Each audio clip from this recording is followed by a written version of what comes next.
Hi everyone, it is my pleasure to welcome you. My name is Kevin Forey, MD, where it is my goal to help you better understand: are you feeding or fighting disease with your everyday decisions? Now, importantly, I want to explain that this information is for general educational purposes only and does not represent the delivery of healthcare or the practice of medicine. If you are interested in becoming a patient of mine, please see kevinforeymd.com for more information. And so I begin by expressing that your health is the single most important investment of your life, and almost nothing else matters without it. Furthermore, your dietary choices and physical fitness are among the most important determinants of your personal health, quality of life, and financial well-being. Meanwhile, it is hard to enjoy anything in life without the security of your own health. Did you know that obesity contributes to at least 13 different cancers? Did you know that colon cancer is increasing in young adults, occurring at more advanced and later stages? Did you know that your cholesterol in your 30s and 50s affects your risk of Alzheimer's dementia? Meanwhile, do you understand how your dietary choices affect your cholesterol, your blood pressure, and your health? And so importantly, I want this to be all-inclusive and comprehensive in the sense that there is more to health than body weight. Specifically, you do not have to be overweight to be unhealthy or to have bad metabolic health. You do not have to be overweight to have high blood pressure or bad cholesterol. And furthermore, you do not have to be overweight to have a heart attack, cancer, or dementia. On the subject of obesity, however, we are observing and living in what is a troubling set of circumstances of worsening obesity in adult men, women, and children. And unfortunately, this trend continues to worsen.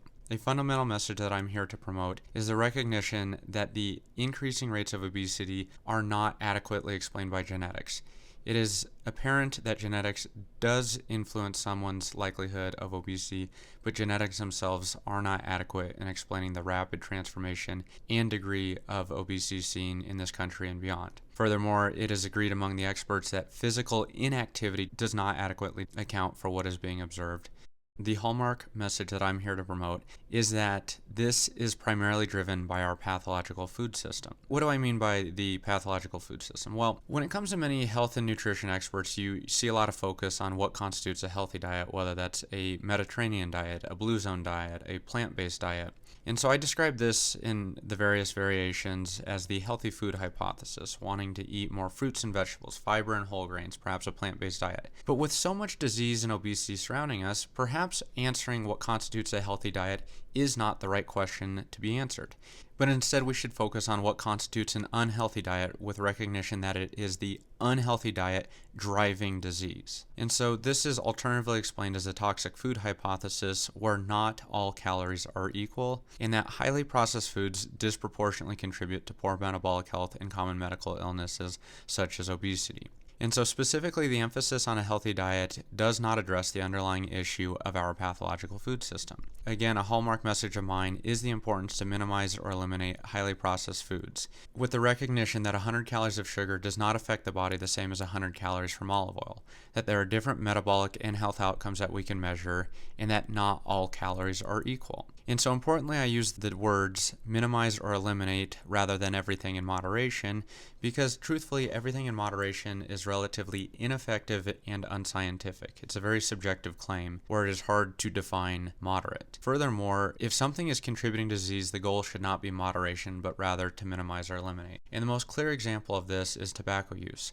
There is no reasonable individual who would recommend smoking cigarettes in moderation when we realize how much harm is caused by them. Meanwhile, if someone is overweight or has poor metabolic health and a particular food type is contributing to their condition and illness, by no means should we be recommending to eat these types of foods in moderation. And so I begin my crusade against processed foods with the recommendation to minimize or eliminate added and refined sugars commonly seen in your desserts, your sweets, cookies, even soda, and a lot of the liquids that we drink. So soda being a common example, but even coffee with all variations and sizes.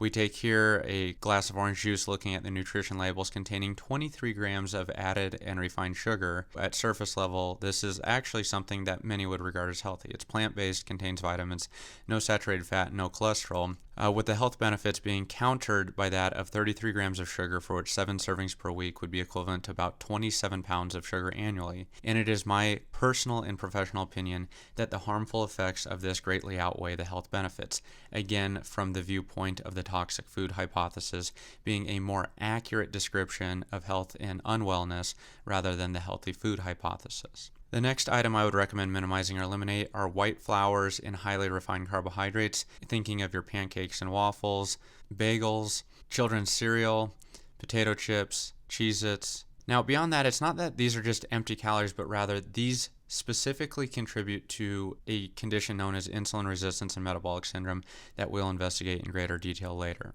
Beyond that, I recommend minimizing or eliminate deep fried foods and hydrogenated oils, with the most common examples being French fries, chicken tenders, and beyond. The particular issue at hand is known as lipid peroxidation that we will investigate later. Now, beyond that, I would recommend minimizing or eliminating cured, highly processed, and corn-fed meats, thinking of your hot dog, perhaps the most common example, and other variations of highly processed meats. And then finally, minimizing or eliminating alcohol and tobacco, that in light of many challenges associated with both are potent carcinogens contributing to more than 10 cancers each. Now, it's not simply a matter of saying that anything that is natural is healthy and anything that is unnatural is unhealthy, but rather, can we put forth a biological hypothesis or a biological explanation that can be tested? And so the biological hypothesis being put forth and defended with robust amounts of scientific evidence is that over the course of thousands of years, mankind evolved and thrived eating traditional food and nutrition, whether that be meat, fish, fruits, vegetables, naturally occurring dietary fats, nuts, and more. However, within a century, due to various technologies, expanded trade routes, highly processed foods led to massive dietary transitions that led to measurable biological and metabolic consequences. Importantly, I then turn the page to the next hallmark philosophy of mine, is that it is imperative for us to move beyond calories in versus calories out, with the recognition that 100 calories of sugar, once again, does not affect the body the same as 100 calories of olive oil, that there are different metabolic outcomes that we can measure. And so with the tunnel vision of obesity and calories in versus calories out, I kindly suggest that we turn the page toward what I describe as comprehensive metabolic health, which considers a far more diverse array of risk factors than obesity alone. And once again, you do not have to be overweight to be unhealthy or have bad metabolic health, and you do not have to be overweight to have a heart attack, cancer, or dementia. And so instead, what I try and focus on is comprehensive metabolic health measured by insulin resistance, belly fat or fatty liver, cholesterol patterns of inflammation, high blood pressure or hypertension, as well as inflammation within the body, all of which deteriorate and degrade from metabolic health, instead contributing to a phenomenon known as metabolic syndrome. And so metabolic syndrome contributes to weight gain, cellular aging and injury, as well as blood vessel damage, which then contributes to heart disease and stroke, type 2 diabetes, Alzheimer's dementia, vascular dementia, depression, at least 13 different cancers, for which taking a deeper dive into cancer influenced by bad metabolic health that includes esophageal cancer, stomach cancer, liver cancer, gallbladder cancer, pancreatic cancer, kidney cancer, colon and rectum cancer, thyroid cancer, breast cancer in women, uterus and ovarian cancer in women, and then finally even a type of brain cancer known as meningioma. Now, beyond cancer, however, the list continues to include kidney disease, liver disease, heartburn and esophageal reflux, gout and arthritis, various infections and acne, including diabetic foot ulcers, diverticulitis, gallbladder infection, appendicitis, and more, infertility and low testosterone, preeclampsia and pregnancy loss, polycystic ovarian syndrome or PCOS, and then even asthma and obstructive sleep apnea, worsen or exacerbate autoimmune illness, as well as inflammatory bowel disease, such as Crohn's disease and ulcerative colitis. Now, it's not necessarily a matter of if you have high blood pressure or insulin resistance, you'll develop each and every one of the following, but rather perhaps it's your genetic predisposition that leads you down the plank of heart disease and stroke in your neighbor polycystic ovarian syndrome. And so the analogy or the comparison that I make is that of tobacco smoke. We know that tobacco use contributes to lung cancer.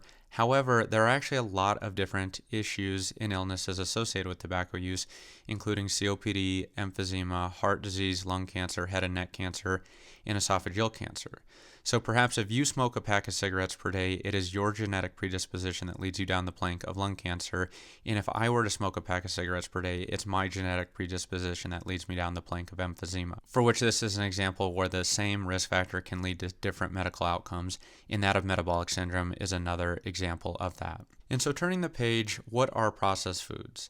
Processed foods, as I define, are any food item that cannot be easily reproduced in your kitchen or on your grandparents' farm. Processed foods generally require industrial level chemicals and manufacturing techniques that cannot be easily reproduced at home. Now, importantly, this is a general rule of thumb that is not a binding or comprehensive definition, and this is not a one-size-fits-all. Instead, there are countless exceptions due to the complexity of our food system and human biology. Now, importantly, cooking food is not equivalent to industrial food processing and manufacturing, with several practical examples including the following. Imagine going down, cultivating some asparagus, and going down to the river to catch some fish, applying it over a heat source, for which cooking, grilling, baking naturally occurring foods is not the same as commercialized food processing. Another example being that of chopping and preparing various naturally occurring food types into a salad, for which food preparation of naturally occurring foods is not the same as industrial food processing. Another example, imagine growing some basil leaves, picking the pine nuts, picking an olive, squeezing it into the olive oil, crushing and mixing them all to create basil pesto.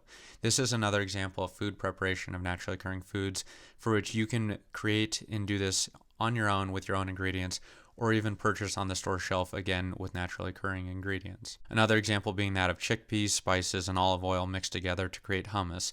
Another example of food preparation of naturally occurring foods that you can create yourself or purchase off a store shelf upon inspection of the ingredients used to prepare such an item. Now, another example, that of being peanut butter, and more peanut butter. While the homemade version including dry roasted peanuts, another store-bought example including dry roasted peanuts, and yet another store-bought example demonstrating ingredients of dry roasted peanuts, hydrogenated oil, and sugar, for which the latter of these ingredients are not available to you without highly processed food manufacturing techniques, for which this would not be advisable to consume. Importantly, too, it is recognized and supported by the scientific evidence, as I see it, that minimally processed animal products can be a part of a healthy dietary pattern. This is a remarkably controversial subject for which we will be investigating this in much greater detail in later educational content. Importantly, however, I do recognize the difference between grass-fed and corn-fed beef, for example, that there are measurable differences in nutrient profiles of grass and corn-fed beef. Meanwhile, the heavily industrialized food complex, enabling such easy and affordable access to meat, has contributed to significant problems throughout our culture, country, and beyond, and these are certainly worth discussing and being aware of. And so with that said, I want to thank you for listening. Again, I'm Kevin Forey, MD, and I leave you with the final message that your health is the most important investment of your life, and you should care about it.